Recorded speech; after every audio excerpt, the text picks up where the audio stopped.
Hi there, I'm Pastor Brian, and it's time for Questions from Kids. Today, James from Fort Morgan, Colorado asks, God has done so much for us. What can we do for him? James, you are absolutely right. God has done so much for us. You think about how He's provided so much to us, how He's provided food, places to live, friends. But more than that, you think about how He's given us Jesus. He's given us salvation, that wonderful gift. And God has done so much. And I appreciate how you want to do something back for Him because He's been so good to us. It kind of reminds me of the Bible story this week that we see David recognize that God had given him so much, He'd taken care of him so well, and he desired to build a tabernacle for God.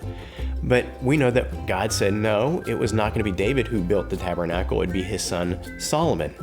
Instead, God went above and beyond and said, David, you're not going to do something for me. I'm going to do something more for you. And He told David that the Messiah, that Jesus would come from his family one day. See, here's the thing.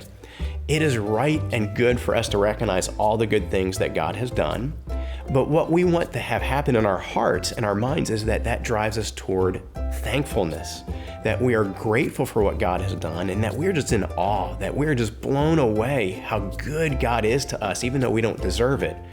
What we don't want to have happen is for us to feel obliged to do something back to God to repay Him for what He's done.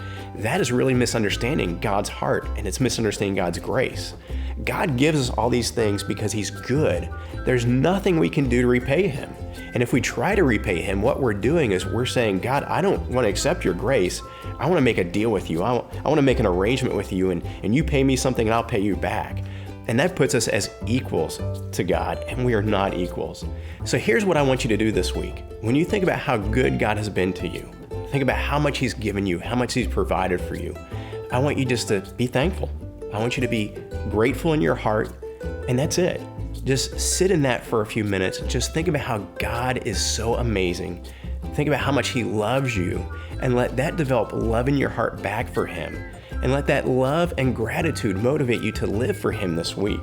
Not because you want to earn what He's given you, but out of gratitude for what He has given you. That's a key difference. So how can you show thankfulness to God for His good gifts this week?